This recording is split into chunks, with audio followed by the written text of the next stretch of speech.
Good morning student, आप सभी का स्वागत है अग्निवेश आयुर्वेद क्लासेस में। तो अभी हम आज थर्ड लेक्चर लेने जा रहे हैं ज्वर चिकित्सा का। और मैं फिर से आपको बता दूं, जो भी स्टूडेंट्स मेडिकल ऑफिसर की तैयारी कर रहे हैं, एंट्रेंस की, पीजी एंट्रेंस की तैयारी कर रहे हैं, या फिर जो फाइनल प्रॉफ में हैं या थर्ड ईयर में हैं, क्लास में हैं, उनके लिए स्पेशल ये क्लास मैंने ऑर्गेनाइज़ की है, जिसमें जो कमेंट्री वाला पार्ट है, चक्रपाणि दत्त की जो कमेंट्री में कुछ चीज़ें इंपॉर्टेंट बताई गई हैं, उसको लेकर मैं चल रहा हूँ, जो आपको सारे एग्ज़ाम में बहुत हेल्पफुल होगा। तो आगे हम लोग बात करते हैं। उससे पहले मैंने आपको एक्सप्लेन कर दूं, लंघन बता दिया था मैंने। लंघन के बाद पानीय के फॉर्म में षडंग पानीय बता दिया था, श्लोक नंबर 145। अब हम उसके बाद आज बात करते हैं वमन कब कराना है ज्वर में, क्योंकि यहाँ पे अपामार तंडुली अध्याय सूत्र स्थान में सारी चीज़ें बहुत कंसाइज फॉर्म में दिया गया, पंचकर्मा को बहुत ही कंसाइज फॉर्म में बताया गया है। लेकिन अब मैं आपको यहाँ पे ज्वर चिकित्सा में और आपको ये वमन विरेचन कब कराना है, कब बस्ती कराना है, कब नस्य कराना है, और डिटेल फॉर्म में ये चीज़ आपको बताई गई है। सो यहाँ पे बोला गया है, कफ प्रधान अनुत्कृष्टान दोषान आमाशय स्थितान बुधवा ज्वर करान काले बम्यानाम वमन हरेत। तो यहाँ बोला गया है कि अपामार यहाँ पे बोला है कि दोष कैसा हो, अगर सपोज दैट फीवर आया है, कफ प्रधान दोष लक्षण उसमें बहुत ज़्यादा देखने को मिल रहे हैं, और दोष कैसे हैं, उत्कृष्ट हैं, मतलब बाहर आने के लिए तैयार हैं। और दोष कहाँ पे स्थित हैं, आमाशय में स्थित हैं। तो वहाँ भी आपको अपामार तंडुली अध्याय में भी एक्सप्लेन किया गया था कि दोष कैसे हैं, आपके कफ प्रधान हैं या फिर कफ प्रधान पित्त दोष है, और कहाँ पे है, आमाशय में स्थित है, और क्या है वो प्रवृत्त मुख मार्ग से बाहर आने को प्रवृत्त है। उस कंडीशन में क्या करना है, आपको वमन करवाना है। तो सेम यहाँ पे बोला गया है कि दोष कैसे हैं, कफ प्रधान हैं और उत्कृष्ट हैं, मतलब उत्कृष्ट अवस्था उसको बोलते हैं कि दोष कैसे हैं, बढ़े हुए हैं, प्रकोप वाली अवस्था है और बॉडी से बाहर आने के लिए तैयार है, और कहाँ पे स्थित है, आमाशय में उनकी स्थिति है। तो आपको क्या कराना है, वमन कराना है। ठीक है, तो यहाँ पे उत्कृष्ट अवस्था को थोड़ा सा समझना है। उत्कृष्ट अवस्था में बोला गया है आपका सिद्धि स्थान में कि उत्कृष्ट अवस्था हृदय और आमाशय के मध्य क्या है, दोष रह रहे हैं और उनका ऊर्ध्वगमन होने को तैयार है। और यहाँ बोला गया है, और पर्सन को हमेशा उत्कृष्ट अवस्था ऐसे भी प्रैक्टिकली देखनी है कि पर्सन को क्या होगा, वॉमिटिंग सेंसेशन आएगा लेकिन वॉमिटिंग नहीं होगी, इसको बोलेंगे उत्कृष्ट अवस्था। तो उसमें क्या करना है, आपको कफ का निर्वहन करने के लिए वमन का हमें प्रयोग करना है। ठीक है, तो यहाँ आपको समझना है उत्कृष्ट अवस्था बताई गई है। उसके बाद अगर यहाँ पे एक कंडीशन बोली गई है, अनुपस्थित दोषाणाम वमनम तरुणे ज्वरे हृदरोगम श्वासम आनाहम मोहम जनयेत भृशम सर्वदेहानुगा सामा धातुस्था आसु निरहरा दोष फलानाम आमानाम स्वरसा इत्यव सात्यया। तो यहाँ बोला गया है कि अगर दोष कैसे हैं, उपस्थित नहीं है, आमाशय में नहीं है, ठीक है, और तरुण ज्वर है, तो उसमें क्या करना है, आपको वमन नहीं कराना है।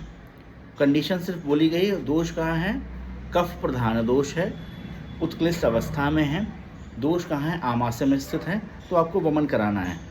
यहाँ बोला गया वमन कब नहीं कराना है कि जब दोष कैसे हैं, उपस्थित नहीं, स्पेशली कहाँ, आमाशय में नहीं है, कफ का प्रकोप बहुत ज़्यादा नहीं है, और ज्वर की अवस्था कैसी है, तरुण, मतलब अभी अभी ज्वर आया हुआ है, आपको वमन नहीं कराना है। अगर आपने इनमें वमन करा दिया तो कुछ कॉम्प्लिकेशंस डेवलप होने के चांसेस हो जाते हैं। कौन कौन से, हृदरोग डेवलप हो सकता है, श्वास रोग डेवलप हो सकता है, आनाह भी डेवलप हो सकता है, मोह वर्टाइको वाली सेंसेशन, आपको ये कॉम्प्लिकेशन देखने को मिलेंगे।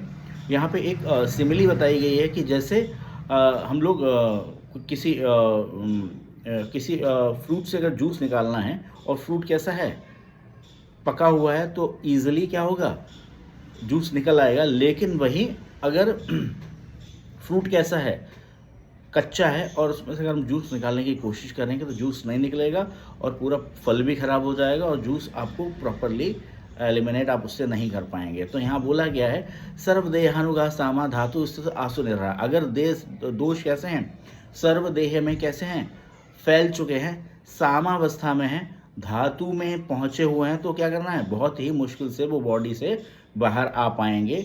दोषा फलानाम आमानाम स्वरसा इव सात्यया। तो जैसे अपक्व फल से अपक्व आम, आप मैंगो आप देखिए कि कच्चा मैंगो से आप जूस निकालेंगे, निकलेगा नहीं निकलेगा। अगर वो पक्व होगा, बिल्कुल येलो कलर का होगा, तो उससे हम लोग ईजिली क्या करेंगे, जूस निकाल सकते हैं। तो यहाँ बोला गया है कि अब अगर आप अपक्व फल से आप क्या करेंगे, जूस निकालने की कोशिश करेंगे, तो क्या हो जाएगा, वो फल भी खराब हो जाएगा और कोई ना कोई कॉम्प्लिकेशंस वैसे ही बॉडी में आ जाएंगे। क्या होगा कि अगर दोष अगर आमाशय स्थित नहीं है, कफ प्रधान नहीं है, पूरी शरीर में फैले हुए हैं और धातुओं में फैले हुए हैं, तो उसको अगर आप निकालने की कोशिश करेंगे तो क्या होगा, कॉम्प्लिकेशन डेवलप होंगे। तो यहाँ पे बोला गया है कि कब वमन कराना है, कब वमन नहीं कराना है। उसके बाद यहाँ पे बोला गया है कि फूड आपको क्या देना है, वमितम लगितम काले यवागु भी उपाचरेत यथा स्व औसत सिद्धा भी मंड पूर्वाभिरादिता यावत् ज्वर मृदु भावात् षड्हम च विचक्षणा तस्य अग्नि दीप्यते ताभि समद्भिर्पावकः ताश्च भेषज संयोगात् लघुत्वात् च अग्निदीपनः वातमूत्र पुरीषाणां दोषाणां च अनुलोमना स्वेदनाय द्रव उष्णत्वाद द्रवत्वाद तृशांतये। तो यहाँ बोला गया है कि वमन करा दिया और आपको क्या करना है, संसर्जन क्रम जैसे आपने फॉलो करना था कि अगर प्रधान शुद्धि हो उसके अकॉर्डिंग आपको संसर्जन क्रम करना है, मध्यम शुद्धि है तो आपको मध्यम शुद्धि के अकॉर्डिंग आपको संसर्जन क्रम फॉलो करना है, जो आपने पहले 16 चैप्टर ऑफ उपकल्पनीय अध्याय सूत्र स्थान में पढ़ लिया है और आगे भी आपको सिद्धि स्थान में बताया जाएगा।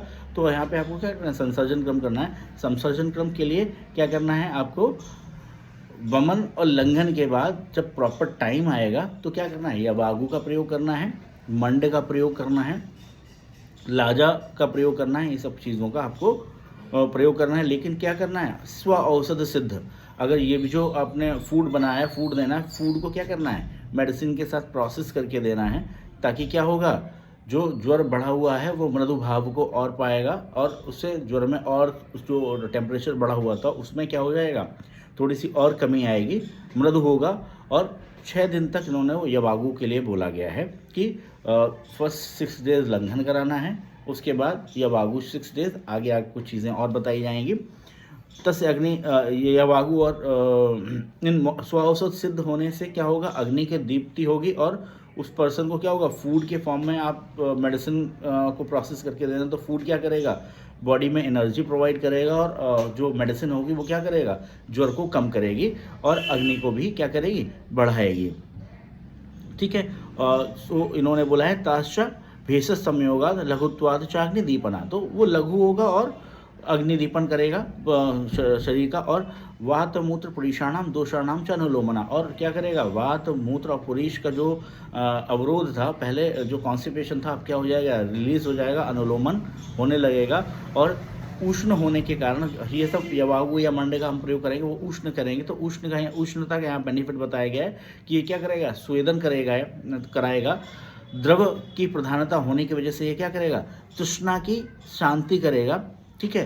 तो क्योंकि वाटर कंटेंट में ज़्यादा होता है, आपको पहले ही पता है, अन्न विलेपी मंडई वागु 5, 4, 14 6 जो आपने पहले से पढ़ रखा है, वाटर कंटेंट में ज़्यादा होता है ये वागु में। तो द्रव होने की वजह से जो तृष्णा की वृद्धि हुई थी, तृष्णा की शांति करेगा। जैसे आप समझिए इलेक्ट्रोलाइट इम्बैलेंस हो जाता है, इलेक्ट्रोलाइट इम्बैलेंस वो क्या करेगा, वो मेंटेन करेगा और द्रव जो अमाउंट है, ठीक है। और उष्ण होने के कारण वो क्या करेगा, स्वेदन कराएगा।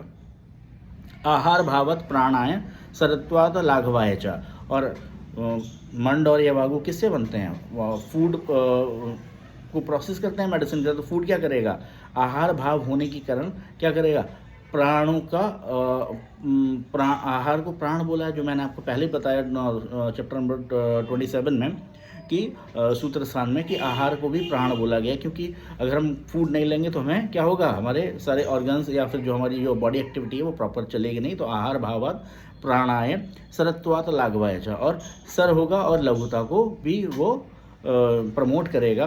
ज्वरग्न्यो ज्वर सात्म्यत्वाद तस्मात् पेयाभि आदितः ज्वर अनुपचरेद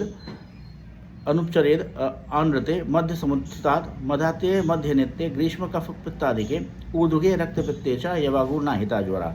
तो यहाँ बोला गया है कि आपको क्या करना है, यवागु और मंड बता दिया है, लेकिन अगर क्या है फीवर किसकी वजह से आया है कि मध्य समुत्थित है या फिर पित्त की अधिकता से, तो आपको वहाँ पे यवागु और मंड का प्रयोग ना करके वहाँ पे आपको क्या करना है, पेया का प्रयोग करना है।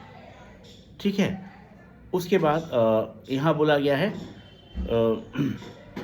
अगर पेया ना मिले तो पेया के फॉर्म में आपको क्या करना है, लाजा सक्तु का प्रयोग करना है। श्लोक नंबर 155 में दिया है, तत्र तर्पणम एवं अग्ने प्रयोज्यम लाजा सक्तु भी ज्वरपाहे फल रसैर युक्तम मधुशर्करम। तो अगर कंडीशन क्या है, अगर मध्य की वजह से फीवर आया या फिर पित्त की प्रधानता से फीवर आया तो आपको क्या करना है, यवागु और मंडे का प्रयोग ना करके आपको पेया का प्रयोग करना है। और पेया में भी क्या करना है, लाजा सक्तु का प्रयोग करना है।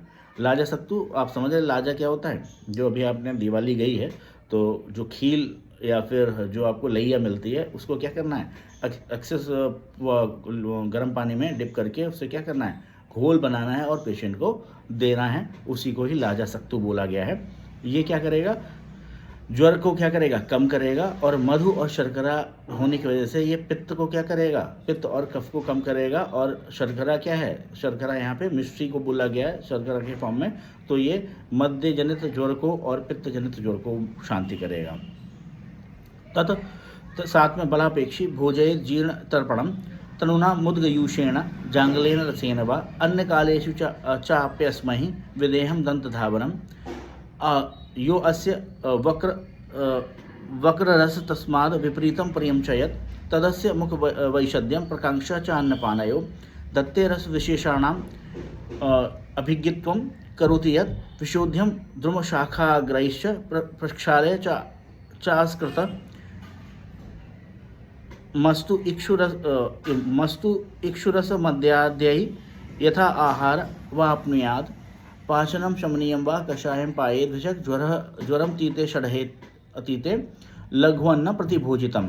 तो यहाँ बोला गया है कि ये जो अब ज्वर कैसा हो गया, मृदु भाव हो गया है, संसर्जन कर दिया है। संसर्जन कर्म के बाद क्या करना है, जो पर्सन को साथ में हो और जो उसके लिए बेनिफिशियल हो ऐसा आहार उसको आपको देना है। स्पेशली बोला है जो वेजिटेरियन हैं उनको क्या करना है, मुद्ग का यूश देना है। तनुना मतलब पतला मुद्ग यूश देना है।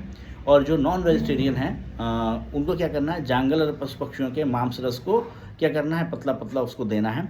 जब भी अन्न काल आएगा, जब उसको भूख लगेगी, उसका अन्न काल होगा तो उसको इस मुद्गयूष और जांगल रस देना है।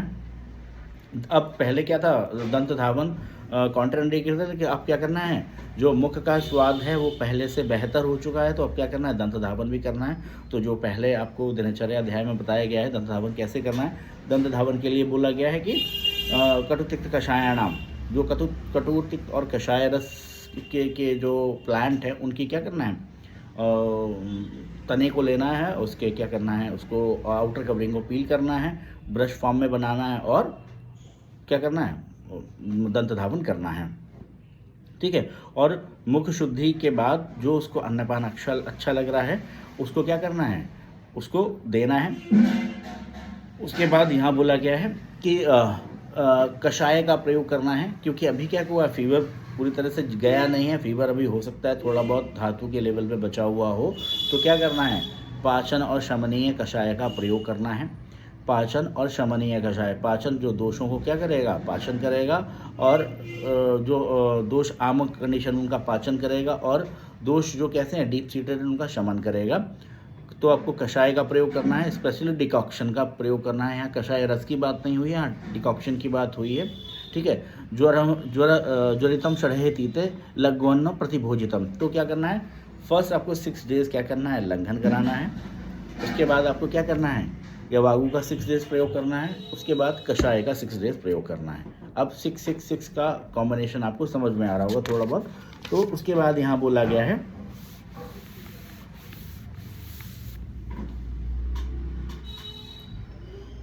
हाँ, यहाँ बोला गया है जो मैं आपको बताया था, कषाय शब्द सामान्यम ज्वर निषिद्ध कषायस्य महात्यकस्य नवज्वरे प्रयोगे दोषमः स्तम्भ्यति इत्यादि। स्तम्भ्यति इति अविचल धर्माणो भवन्ति न विपच्यन्ति इति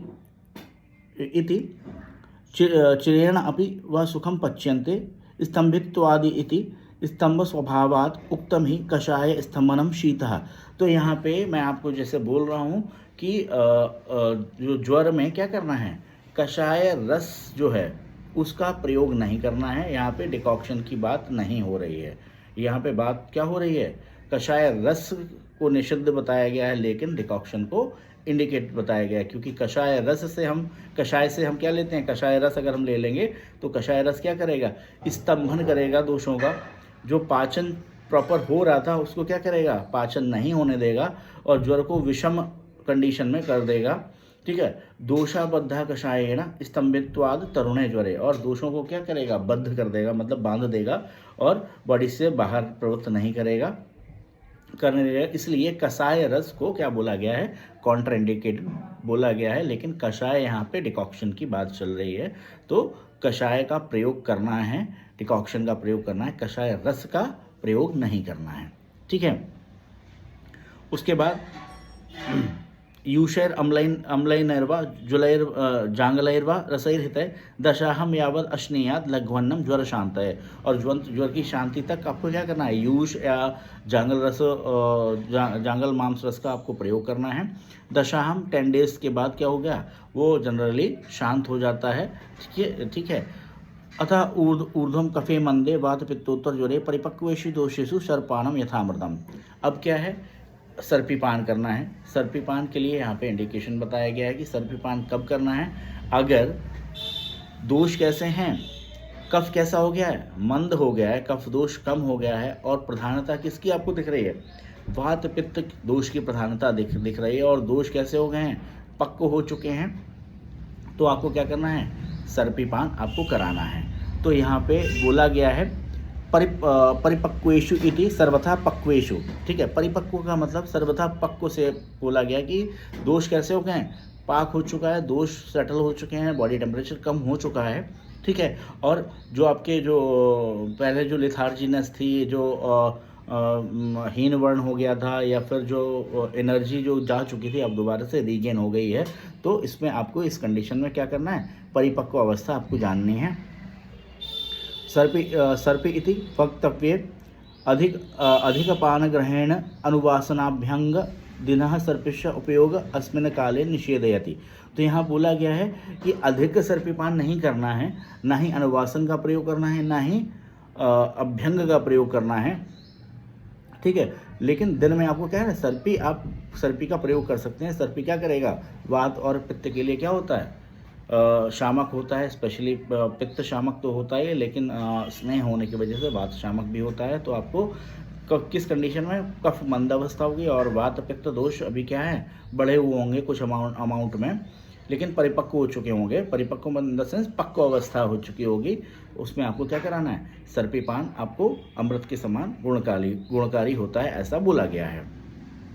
यहाँ बोला गया है निर्दिशम आहापि ज्ञात्वा कफोत्तरम अलंघितम न सर्पीपायेद वैद्यम कषायस्तम उपाचरेत यावद लघुत्वाद अशनम तद्याद मांसरसेन च बलम ही बलम निग्रहाय दोषाणाम बलकृत चतत। तो यहाँ बोला गया है कि आपको अगर कफ वाले कंडीशन आपको दिख रही है, कफ प्रधान लक्षण अभी भी दिख रहे हैं, तो आपको क्या करना है, आपको सर्पीपान नहीं करना है। आपको जो कषाय प्रयोग कर रहे थे डिकॉक्शन का, वो आपको कंटिन्यू करना है और लघु भोजन या फिर जो मांस रस का प्रयोग कर रहे थे या फिर मुद्ग यूष का जो आप यूज़ कर रहे थे, वही आपको कंटिन्यू दोबारा से रखना है। ठीक है, तो यहाँ सर्पीपान के लिए बोला गया है। कंडीशन कौन सी, कफे मंदे वात पित्तोत्तर ज्वरे। ठीक है, अंडरलाइन करना है, बहुत बार पूछा गया है एग्जाम में, कफे मंदे वात पित्तोत्तर ज्वरे में क्या करना है, आपको सर्पीपान करना है। ठीक है, दोष कैसे हो जाएंगे, परिपक्व हो जाएंगे, तो क्या करना है, सर्पीपान करना है। अगर कफ की कंडीशन बढ़ी हुई होगी तो आपको क्या करना है, सर्पीपान नहीं करना है, आपको कषाय का ही प्रयोग करना है और लघु भोजन या फिर मुद्गयूष या फिर जंगल मांस रस पे ही पेशेंट को कंटिन्यू रखना है और कषाय प्रयोग कंटिन्यूसली करते रहना है।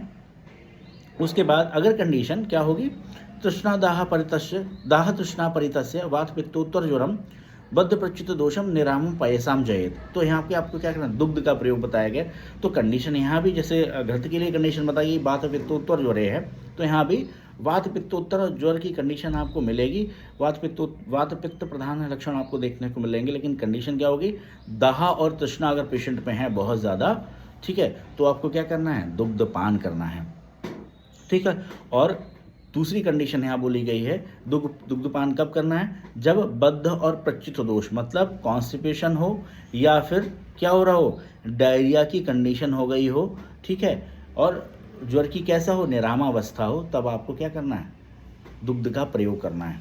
तो थोड़ा सा ध्यान देना है, दुग्ध का प्रयोग कब करना है, वात पित्तोत्तर, वात पित्त के लक्षण आपको मिलेंगे, दाह और तृष्णा होगी, तो आपको क्या करना है, दुग्ध का प्रयोग करना है। दूसरी कंडीशन यहाँ बताइए, बद्ध प्रच्युत दोष, कॉन्स्टिपेशन होगा तो भी आपको दुग्ध का प्रयोग करना है, और प्रच्युत दोष मतलब डायरिया वाली कंडीशन होगी तो भी आपको दुग्ध का प्रयोग करना है। तो यहाँ पे क्लियरली बोला गया है, कमेंट्री में जो कोई नहीं बताएगा, यहाँ पे बोला गया है किम वा बद्ध दोषे गव्य क्षीरम, ठीक है। अगर दुग्ध में अगर कॉन्स्टिपेशन है तो क्या करना है, गो दुग्ध का प्रयोग करना है। ल्यूक वर्म वो क्या करती है, वो क्या करता है, दोषों को बाहर करता है। और अगर प्रच्युत दोष हैं, अगर अतिसार वाली कंडीशन है, तो वहाँ पे क्या करना है, प्रच्युतेतु संग्रहित्वाद क्षागम देयम, ठीक है। तो क्षाग मतलब बोला कि अज दुग्ध, तो अज दुग्ध में क्या होता है, कषाय रस प्रधान होता है, तो कषाय रस क्या करता है, स्तंभन कराता है। अगर दोष कैसे हैं, अतिसार वाली कंडीशन है, तो आपको क्या करना है, अज दुग्ध का प्रयोग करना है, और अगर कॉन्स्टिपेशन वाली कंडीशन है तो आपको गव्य दुग्ध का, गो दुग्ध का प्रयोग आपको करना है। तो थोड़ा सा कॉन्सेप्ट को समझना है। बोला गया है अगर दाह होगा, तृष्णा होगा तो और वात पित्त दोष प्रधान होंगे तो आपको दुग्ध का प्रयोग करना है। सेकंड कंडीशन बताई गई है, अगर कॉन्स्टिपेशन होगा तो भी दुग्ध का प्रयोग करना है। तो कौन से दुग्ध का प्रयोग करना है, गौ दुग्ध का प्रयोग करना है। और अगर डायरिया वाली कंडीशन होगी तो उसमें क्या करना है, आपको अजय दुग्ध का प्रयोग करना है, क्योंकि अजय दुग्ध में क्या होता है, कषाय प्रधान मधुर रस होता है, तो वो क्या करेगा, कषाय रस क्या करता है, स्तंभन कराता है।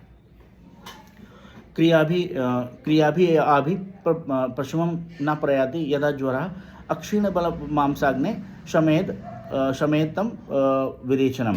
तो यहाँ बोला गया है कि अभी सारी आपने क्रियाएं कर ली हैं, क्रिया भी अभी प्रशमम प्रयाति यदा ज्वरा, बोला गया कि सारी अगर क्रियाएं कर ली हैं लेकिन फीवर अभी भी नहीं जा रहा है, ठीक है।